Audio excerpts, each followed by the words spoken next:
हाँ आफ्ताब बोल। खैर तो है, सुबह ही सुबह फोन खड़का दिया।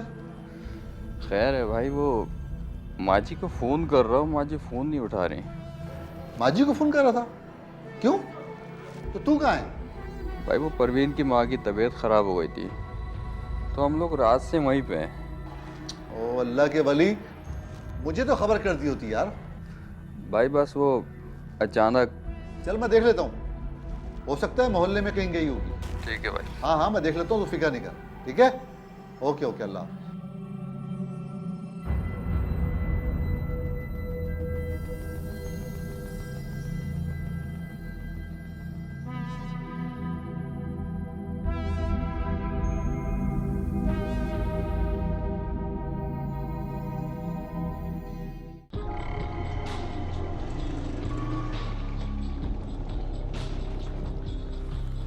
जा गुड्डू, दादी को बड़ा देख के आ जा। अच्छा जल्दी जा।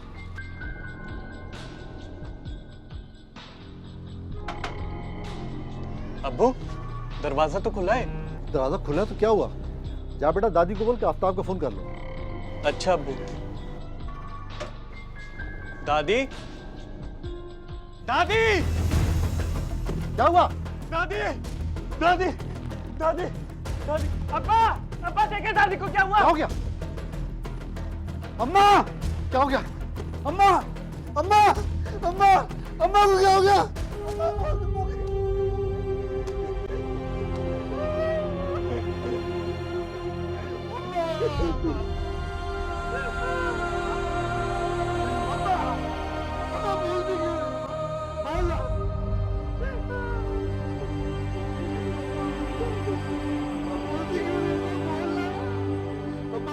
बेटा बोलना।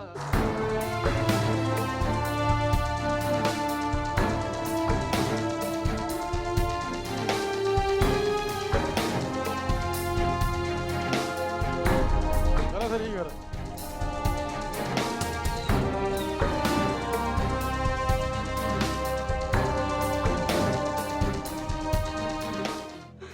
मेरी अम्मा को क्या हो गया?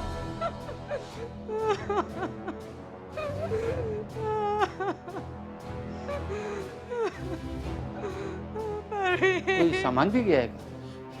साहब, अम्मा अपना सारा सामान कवर्ड में रखती थी, वो सब का सब चला गया। क्या कीमती सामान? सब कीमती जेवरात थे, कुछ रकम थी अम्मा की जो उन्होंने जमा की थी, सब ले गया। जब एम्बुलेंस को फोन करो। ठीक है सर।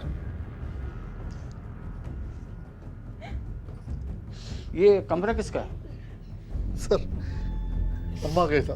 माँ जी के अलावा और कौन रहता था यहाँ? साहब, मेरा छोटा भाई आफ्ताब और उसकी बीवी। आफ्ताब कहाँ है? सर वो घर के इंतजामात के लिए बाहर गया हुआ है। ये सब लोग कहाँ थे? मैं और आफ्ताब मेरी अम्मी के घर गए हुए थे। उनकी तबीयत बहुत खराब थी।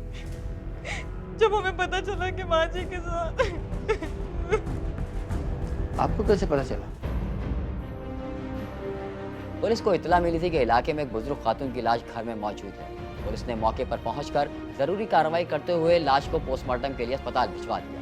इब्तदाई तफ्तीश से ये बात सामने आई कि मकतूला राशिदा बीवी 2 बेटे और एक बेटी की मां थी। राशिदा बीवी अपने छोटे बेटे और बहू के साथ घर में रिहाइश पई थी, लेकिन वारदात वाले दिन मकतूला अकेली थी।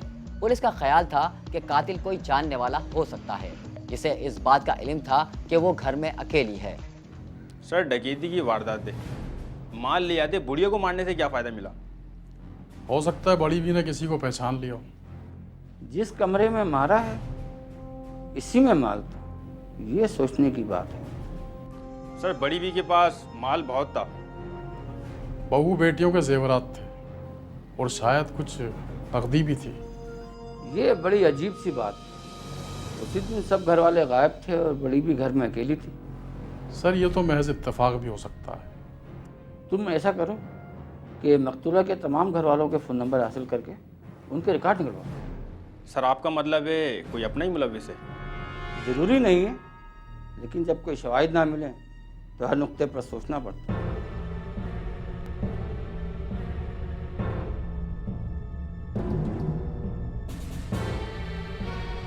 पुलिस ने मकतूला के तमाम रिश्तेदारों के मोबाइल नंबर का रिकॉर्ड निकलवाया तो मकतूला की छोटी बहू के फोन पर मकतूला की बेटी उरूज और नवासे रहमान की कॉलेज ज्यादा थी। इसलिए पुलिस ने दोनों माँ बेटों को शामिल तफ्तीश कर लिया। जिस दिन तेरी नानी का कत्ल हुआ तू कहाँ था? सर वो मैं अपने घर पे था। परवीन से तेरा क्या ताल्लुक है? वो मामी है मेरी। सिर्फ मामी? मामी से इतनी बेतकल्लुफी के रोज फोन करता था? देखे सर, वो एक अच्छी खातून है इसलिए। ले जाओ उसको। ठीक है सर। और इसको जब तक मारते हो जब तक ये बोले नहीं, इसकी खाल उधेड़ दो और इसकी माँ को बुलाओ मेरे पास। ठीक है सर। सर मेरी बात समझने की कोशिश करें सर, मैं जो कह रहा हूँ मेरी बात को समझने की कोशिश करें सर, मैं सच कह रहा हूँ सर। सर मेरी बात तो सुने सर, प्लीज सर। सुना है तेरे जेवरात तेरी माँ के पास थे? जी वापस मिल गए? नहीं, उन्हीं के पास था। तेरी सास कैसी औरत थी?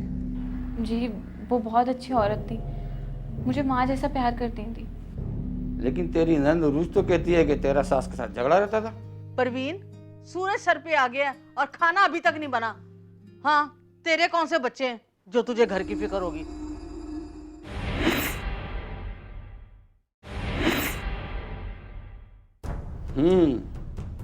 तो रहमान तेरा बेटा है? जी क्या करता है? काम किया करता था, आजकल बेकार है। सुना है तेरे जेवरात तेरी माँ के पास थे? जी वापस मिल गए? नहीं, उन्हीं के पास था। वो तो अब डाकू ले गए। बेशक डाकू जेवर ले जाते पर मेरी माँ को तो नहीं मारते। माँ के लिए रो रही है या जेवरात के लिए? ये आप क्या कह रहे हैं? मैं ऐसे जेवरात में नारद भेजती हूँ जो मेरी माँ के पैर की जूती के बराबर भी नहीं है। ये परवीन तुम्हारी भाभी कैसी औरत है? अच्छी औरत है, हमदर्द है। तेरे जेवरात तेरी माँ के पास क्यों थे? मेरे बेटे ने एक जगह गिरवी रखवाए थे, हम छुड़ा नहीं सके। उसने हमें बेचने की धमकी दी तो माँ ने छुड़ा के अपने पास रख लिए थे। दुख तो हुआ होगा कि तेरी माँ ने जेवरात अपने पास रख लिए। पुलिस अभी तक कातिल तक नहीं पहुंच पाई थी। रहमान और उरूज के बयानात से कुछ हैरत अंगेज हकाइक सामने जरूर आए थे, लेकिन असल कातिल अभी भी अंधेरे में था। हाँ भाई, कुछ बताएगा या कसर बाकी है? बता दो, मैं बताता हूँ सर। साहब लड़का समझदार है, बहुत जल्दी मान गया। चल तो जल्दी जल्दी बोल, क्या हुआ था उस दिन? उरूज की माँ ने उरूज के जेवरात सूदखोर से छुड़वाए थे, लेकिन उरूज को वापस नहीं किए थे। तो क्या कोई बेटी अपने जेवरात के लिए माँ को कत्ल करवा सकती है, या इसके बेटे रहमान ने नानी से जेवरात वापस लेने के लिए कत्ल किया था? मकतूला की छोटी बहू का किरदार भी मशकूक था, लेकिन वो तो उस दिन घर पर मौजूद ही नहीं थी, या फिर ये सिर्फ एक मामूल की वारदात थी? पुलिस भी किसी सवाल का जवाब भी हासिल नहीं कर सकी थी। तेरी सास कैसी औरत थी? जी वो बहुत अच्छी औरत थी, मुझे माँ जैसा प्यार करती थी। लेकिन तेरी नंद उरूज तो कहती है कि तेरा सास के साथ झगड़ा रहता था। नहीं, ऐसा तो कुछ नहीं था। दरअसल मेरे जहेज ना लाने और मेरे बे औलाद होने का गम था उन्हें। अच्छा, इस बात पे तेरा झगड़ा रहता था। ये बता तेरा रहमान के साथ क्या ताल्लुक था? कुछ नहीं, वो तो मेरे शौहर का भांजा है और बस। झूठ बोलने से कुछ नहीं होगा। रहमान मुझे सब कुछ बता चुका है। क्या बता दिया? वो सब कुछ जो तुम दोनों के दरमियान है। देखिए, मेरा इस कत्ल से कोई ताल्लुक नहीं है, बल्कि मैं तो उस वक्त घर पे भी नहीं थी। मैंने कब कहा कि तूने कत्ल किया है? लेकिन रहमान ने जो मुझे बताया वो मैं तेरे मुंह से सुनना चाहता हूँ।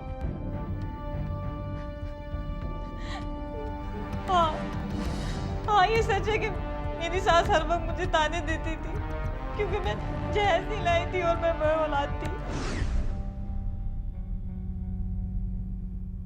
लाइए भी मुझे थे। अम्मा, तूने बड़ा एहसान करा, मेरा जेवर छुड़ा दिया, वरना वो कमीना तो मेरा जेवर खा जाता। अब तू भी एहसान कर, अपने बेटे से कह जल्दी रकम इकट्ठी करे, मुझे दे, नहीं तो मैं दूंगी नहीं। अम्मा तेरे पास रहेगा ना, मुझे इत्मीनान रहेगा। मैंने कब्र में नहीं लेके जाना, लेकिन दूंगी तभी जब मुझे रकम मिलेगी। अम्मा मैं रकम दे दूंगी, मेरा बेटा कह रहा था नौकरी लग जाए सबसे पहले तेरा जेवर छुड़ाऊंगा। कोई काम करेगा तो रकम देगा ना। अच्छा अम्मा, मैं चलती हूँ, तू मेरा जेवर संभाल के रखना। अच्छा तू जा, ये काम मेरा है ना, मैं रख दूंगी। और सुन, ये पर्दा बराबर करती जाना, वो बेऔलादी टो में लगी रहती है। अच्छा अम्मा, खुदा हाफिज। ला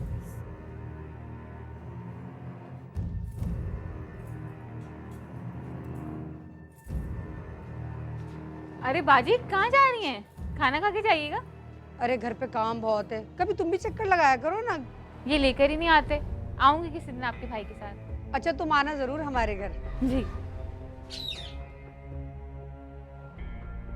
रिलेशनशिप में क्लैशेस के डिफरेंट फैक्टर्स होते हैं, जिसमें से एक बहुत मोस्ट इम्पॉर्टेंट हमारी सोसाइटी है।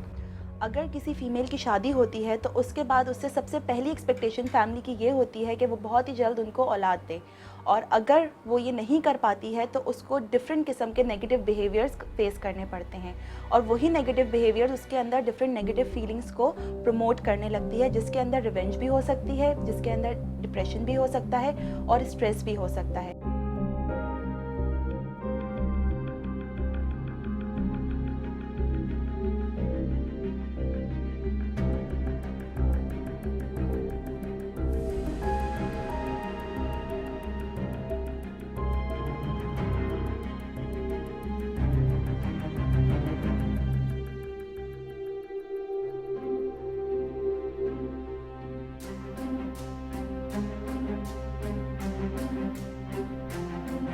पुलिस ज़राए के मुताबिक इब्तदाई तौर पर रहमान से कोई ख़ास मालूमात हासिल नहीं हो सकी थी, लेकिन जब पुलिस ने सख्ती की तो इसने अपनी मुमानी परवीन के बारे में चौंका देने वाले इंकशाफ किए थे। पुलिस ने परवीन को बुलाकर दबाव डाला तो इसने बताया कि उसने राशिदा बीबी को जेवरात कबर्ड में रखते हुए देख लिया था और दोनों माँ बेटी की बातें भी सुन ली थी। बस यहीं से इसके दिल में एक ख्याल ने जन्म लिया और वो एक दिन उरूज के घर जा पहुंची। अरे भाई का क्या हाल है? हाँ बाजी ठीक है वो तो। अरे वो भाई को जो पैसे की जरूरत थी उसका इंतजाम हो गया? जी बाजी बड़ी मुश्किल से हुआ, किसी दोस्त से लिए फिर। ओहो, आज तो मुमानी आई है हमारे घर पे। कैसी है मुमानी? मैं ठीक हूँ, तू कैसा है? ये तो ऐसा बेवफा है, घर पे चक्कर ही नहीं लगाता। भाई हमारा तो दिल करता है ना मिलने का, हम खुद ही आ गए। ये बात तो है, आपका शिकवा बजा है, लेकिन मैं आपका शिकवा दूर कर दूंगा। ये बताएं कि नानी जान कैसी हैं? हाँ ठीक है वो भी। बाजी नानी जान पे याद आया मुझे कि क्या आपका जेवर अम्मा जी के पास है? हाँ, अम्मा ने बड़ा एहसान करा है, वरना वो सूदखोर तो मेरा जेवर खा जाता। देखो अरूज बाजी, बुरा नहीं मानना, एहसान तो तब होता जब वो जेवर आपको दे देती। अभी भी तो उनके पास ही रखा है।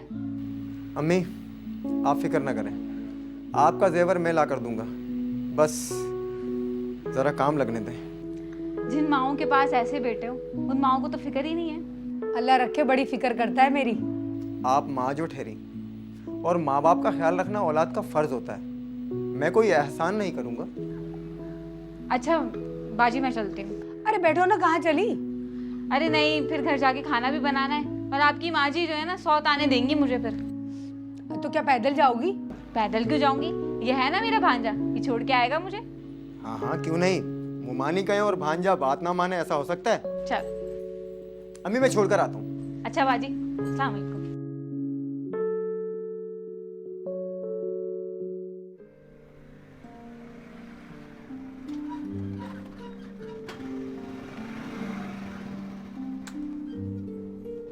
अच्छा मुमानी मैं चलता हूँ। क्यों चलता हूँ? चला अंदर, मैं तेरे लिए चाय बनाती हूँ। चाय रहने दे, मैं फिर आऊँगा। फिर तो तू आएगा ही ना, अभी क्यों नहीं आ रहा?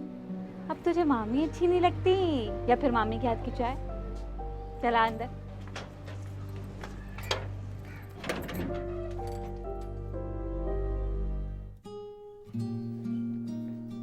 अस्सलाम वालेकुम नानी जान, कैसी हैं आप? तबीयत ठीक है आपकी? खैरियत से हैं? वालेकुम सलाम, मैं ठीक हूँ। तुम्हारी अम्मी कैसी हैं? हमेशा की तरह बात होनी, आपका तो बहुत जिक्र करती हैं और सलाम कह रही थी आपको। अच्छा मेरा प्यार देना। परवीन, सूरज सर पे आ गया और खाना अभी तक नहीं बना। हाँ, तेरे कौन से बच्चे हैं जो तुझे घर की फिक्र होगी? अब तुम यहाँ क्यों खड़े हो? चलो आओ ऊपर, मैं तुम्हें चाय बना के पिलाती हूँ। अरे मुमानी चाय रहने देते। क्यों रहने देते? ऐसी चाय पिलाऊंगी ना, कभी पी नहीं होगी तुमने। चलो ऊपर। अच्छा नानी जान, मैं चाय पीकर निकल जाता हूँ, अपना ख्याल रखिएगा। चाय बना दो, खाने का टाइम हो रहा है, चाय की फिक्र पड़ी हुई है। नानी जान का मूड आपको देखकर खराब क्यों हो जाता है? अब मैं तुम्हें कुछ बताऊंगी तो तुम अपनी अम्मी को बताओगे, और वो तुम्हारी नानी को बताएंगी। शामत तो मेरी आएगी ना। आप कब आए? अभी आया। अच्छा, जरा कमरे में चले, मुझे बात करनी है। माँ जी क्या सोचेंगी? कुछ नहीं सोचेंगी वो। सुना नहीं आपने क्या कह रही थी? हमारे बगैर बहुत सुकून में रहती हैं वो। और हाँ, उनसे कह दें कि बच्चों के ताने नहीं दिया करें मुझे।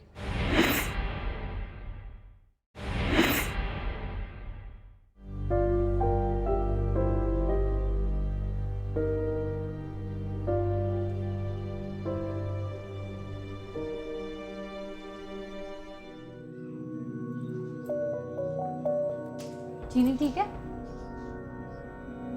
जी चीनी ठीक है। मुमानी एक बात बताएं, नानी जान का मूड आपको देखकर खराब क्यों हो जाता है? अब मैं तुम्हें कुछ बताऊंगी तो तुम अपनी अम्मी को बताओगे, और वो तुम्हारी नानी को बताएंगी। शामत तो मेरी आएगी ना। लेकिन मेरी ये आदत हरगिज नहीं इधर की बात उधर लगाने की। क्या बताऊं रेहान, वो हर वक्त मुझे बेऔलादी का ताना देती रहती हैं। लेकिन ये सब तो अल्लाह की देन है ना। हाँ, लेकिन उन्हें कौन समझाए। हालांकि मैंने डॉक्टर्स को भी दिखाया है, और डॉक्टर्स का कहना है कि मैं ठीक हूँ। अब वो औलाद ना होने की वजह तुम्हारे मामू है या फिर मैं, ये तो नहीं पता। लेकिन आप फिक्र ना करें, अल्लाह सब ठीक कर देगा। अच्छा अब मैं चलता हूँ। क्यों चलता हूँ? अरे घर ही तो जाना है तुम्हें। अच्छा ये बताओ, चाय कैसी थी? चाय मज़ेदार, बिल्कुल आपकी तरह। रेहान, तुम ना आते जाते रहा करो, मेरा दिल भी बहल जाएगा। वरना तुम्हारी नानी का तो मूड ही खराब रहता है। आप फिक्र ना करें, मैं आते जाते चक्कर लगाता रहूँगा, आप परेशान ना हुआ करें। पुलिस जराये के मुताबिक रहमान ने बताया कि उसकी छोटी मुमानी परवीन कुछ अरसे से बहुत ज़्यादा ख्याल रखने लगी थी। मुमानी की तरफ से बहुत ज़्यादा तवज्जो और बेतकल्लुफ़ी होने के बाइस रहमान के दिल में भी परवीन के लिए मोहब्बत पैदा हो गई थी, और वो दोनों राबते में रहने लगे थे। चूँकि रहमान राशिदा बीवी का नवासा था, इसलिए उसके मिलने और आने जाने पर कोई एतराज़ न था। फ़ोन पर बातचीत भी होती रहती थी, और फिर आहिस्ता आहिस्ता बेतकल्लुफ़ी बढ़ गई और परवीन अपने मकसद की तरफ। परवीन बीबी के अंदर ये पर्सनालिटी ट्रेट मौजूद थे कि वो अपना फ़ायदे के लिए किसी को भी अपने इंटीमेट रिलेशन में लाकर उसे यूटिलाइज़ कर सकती थी या यूज़ कर सकती थी, और ऐसा ही कुछ उन्होंने अपने भांजे के साथ किया। मेल की फ़ीमेल की तरफ अट्रैक्शन एक बहुत ही नॉर्मल और नेचुरल फीलिंग है जिसको हम किसी भी तरह ख़त्म नहीं कर सकते। इसी तरह परवीन बीबी ने जब रहमान को अपनी तरफ अट्रैक्ट करवाना शुरू किया तो वक्त के साथ साथ वो ऑटोमेटिकली उसकी तरफ खिंचता चला गया, और वो अपनी नानी से भी बदजन हो गया, क्योंकि उसे ये लगने लगा कि उसकी नानी परवीन बीबी की दुश्मन बन गई है या उनको पसंद नहीं कर रही। सारी बातें छोड़े, ये बताएं कि नानी कहाँ गई हैं? तुम्हारे बड़े मामू की तरफ गई हैं, तभी तो इतना सुकून है। कोई डर नहीं है, कोई खौफ नहीं है। अगर तुम्हारी नानी ना हो ना, तो हमारे दरमियान कोई खतरा ना हो। पर नानी का कर भी क्या सकते हैं सिवाय बर्दाश्त करने के? तुम्हें पता है, तुम्हारी अम्मी के जेवर पे नाग बन के बैठी हैं। इसी बात का तो दुख है। अगर मेरा बस चले ना तो 1 सेकंड में नानी से अम्मी का जेवर छुड़वा लूं। तुम चाहो तो हासिल कर सकते हो, मुझे पता है किसी पर कहाँ रखा है। लेकिन एक काम करना होगा। क्या?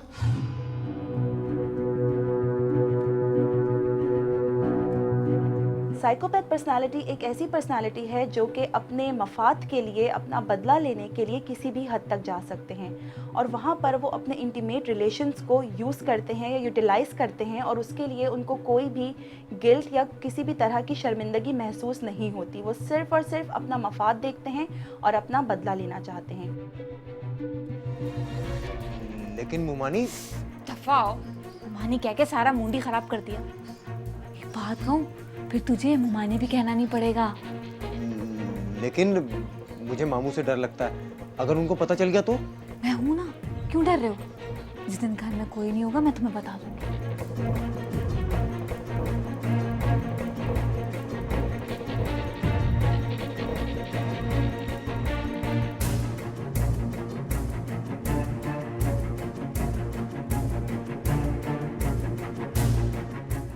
पुलिस के मुताबिक परवीन को वो मौका मैसर आ गया था जब परवीन की मां की तबीयत खराब थी। उस रात उसने अपने शौहर से झगड़ा किया और घर जाने की जिद की। यहाँ से मंसूबे का आगाज हुआ।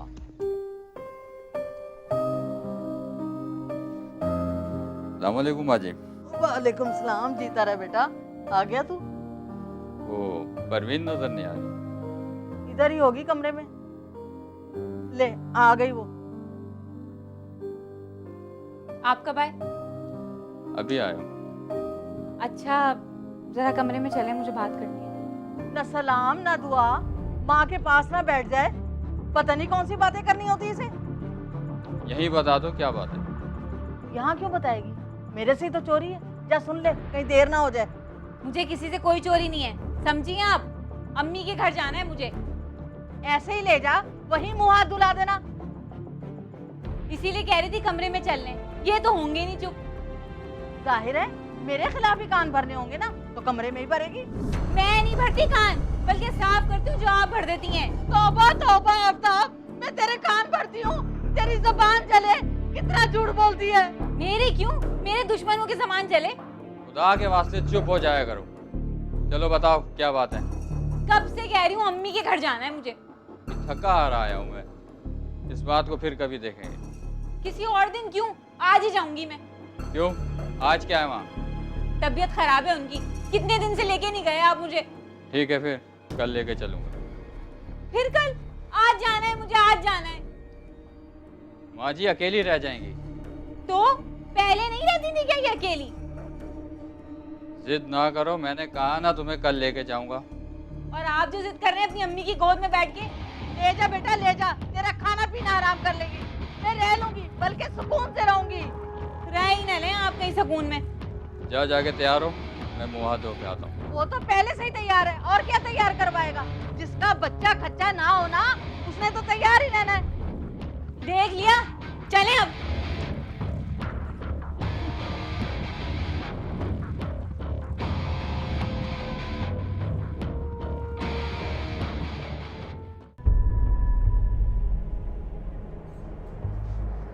यार मेरी बात मानो, मैं तुम्हें कल छोड़ आऊंगा। अब बहुत देर हो गई है, मुझे वापस आते हुए बहुत देर हो जाएगी। तो वहीं रुक जाइएगा, सुबह 7 आ जाएंगे। माँ जी क्या सोचेंगी? कुछ नहीं सोचेंगी वो। सुना नहीं आपने क्या कह रही थी? हमारे बगैर बहुत सुकून में रहती हैं वो। और हाँ, उनसे कह दें कि ये बच्चों के ताने नहीं दिया करें मुझे।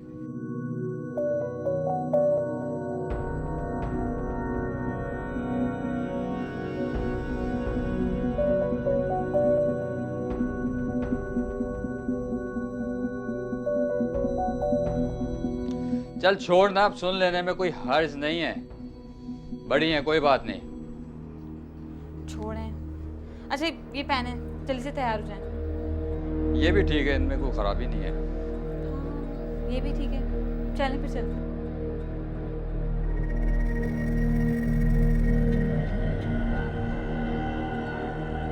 रात बहुत हो गई है, वहीं रुक जाना बेटा। मैंने भी इनसे यही कहा है, सुबह ही आ जाएंगे ये मेरे साथ। हाँ, अपने साथ ही रखना, कहीं गुम ना हो जाए। Hello hello Rahman. मौका अच्छा है, मैं अम्मी के घर आ गई हूँ।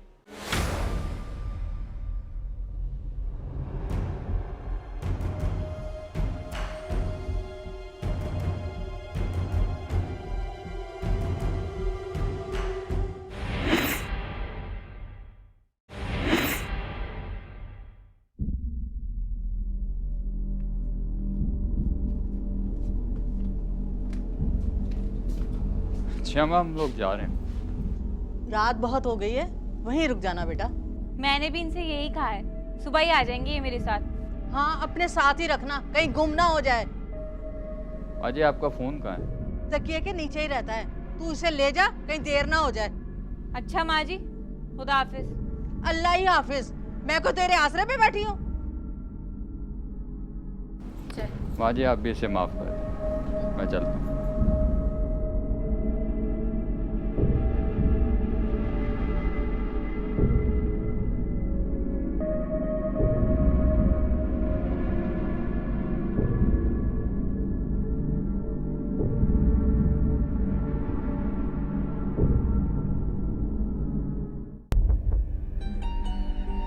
इंसान की ये फितरत है कि वो अपनी ख्वाहिशात का ग़ुलाम होता है, और अगर कोई वीक पर्सनालिटी है तो और उसे कोई ख्वाहिश हो रही है किसी चीज़ की, तो ऑटोमेटिकली वो उसको पूरा करने के लिए किसी भी हद तक चला जाता है, और उसे ये तक एहसास नहीं होता कि उसके जुमले किसी दूसरे को तकलीफ़ भी पहुंचा सकते हैं।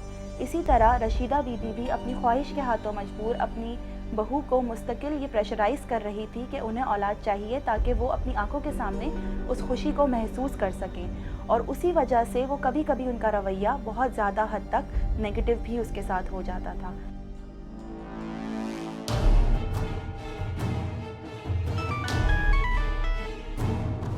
हेलो। हेलो रहमान, मौका अच्छा है, मैं अम्मी के घर आ गई हूँ। तो मैं आ जाऊँ? जैसा कह रही हूँ पहले वो सुनो।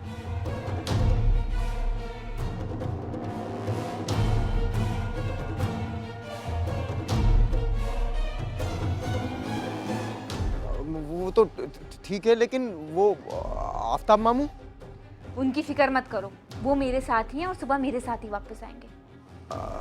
ठीक है, मैं आता हूँ।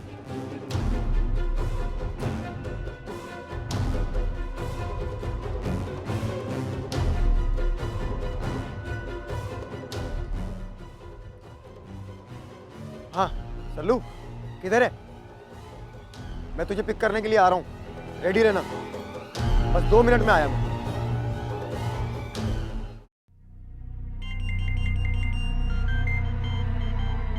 आफ्ताब का ही फोन होगा, उसे मेरी फिक्र होती है।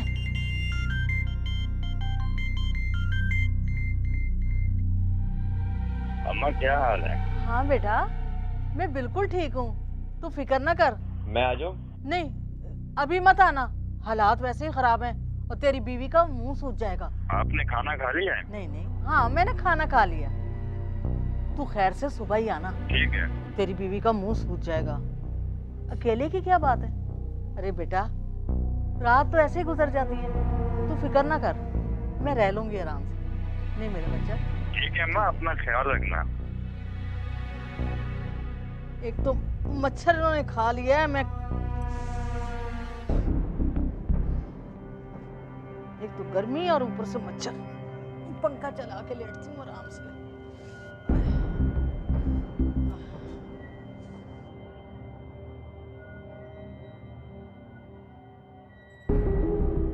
एंटी सोशल पर्सनालिटीज़ की अगर हम बात करें तो उनके अंदर किसी भी तरह की नदामत या किसी भी तरह की परेशानी, किसी भी तरह की शर्मिंदगी नहीं होती अपने एक्ट्स को लेकर। वो लॉ को भी तोड़ते हैं, वो सोसाइटी के नॉर्म्स को भी तोड़ते हैं, और वहाँ पर वो उन चीज़ों को तोड़ते इस वजह से हैं क्योंकि वो उसमें अपना मफाद ढूंढ रहे होते हैं।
रहमानी ने बता दिया था, ये बुढ़िया चाबी तकिए के नीचे रखती है। पहले मैं इसकी चाबी निकालता हूँ। तू चाबी निकाल, मैं पैरों पे खड़ा हूँ।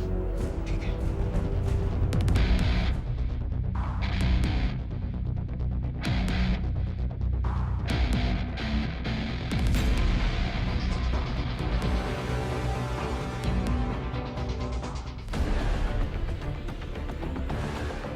रहमान, तू हरामखोर, क्या क्या कर रहा है? अरे ये कौन है?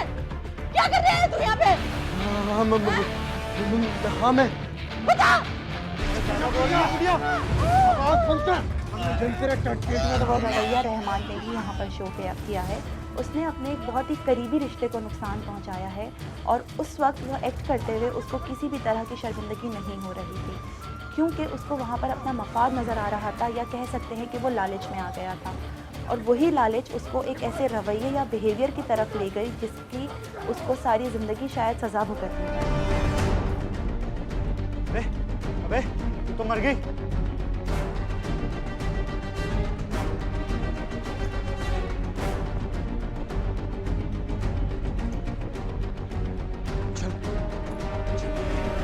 वो चेक कर।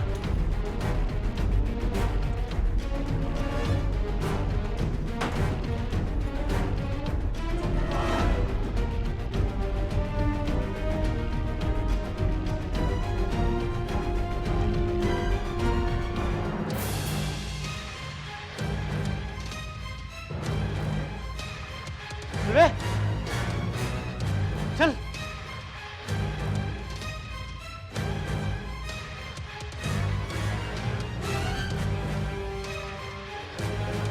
पुलिस जराये के मुताबिक मुलजिमा परवीन ने इकरार करते हुए बताया कि वो अपनी सास के रोज रोज के तानों से तंग आ गई थी, इसलिए उसने मंसूबाबंदी के तहत अपने शौहर के भांजे रहमान को अपनी झूठी मोहब्बत के जाल में फंसा दिया था। उसे जेवरात और नकद रकम का लालच देकर रहमान से अपनी सास को कत्ल करवा दिया। इन्वेस्टिगेशन अफसर के मुताबिक परवीन सास के अलावा शौहर और केस के मुद्दई अहमद को कत्ल करवाना चाहती थी ताकि मां बेटे से छुटकारा पाकर सारी जायदाद पर कब्जा कर सके, लेकिन कामयाब ना हो सकी। पुलिस के मुताबिक रहमान की निशानदेही पर पुलिस ने उसके दोस्त और मरकजी मुलजिमा परवीन को गिरफ्तार कर लिया और उनके कब्जे से नकद रकम और जेवरात बरामद करके मुलजिमान के खिलाफ चालान अदालत में पेश कर दिया है। एक वहम है ये दुनिया, इसमें कुछ खोऊं तो क्या, कुछ पाऊं तो क्या, है यूं भी जिया, है यूं भी जिया, जी जाऊं तो क्या, मर जाऊं तो क्या।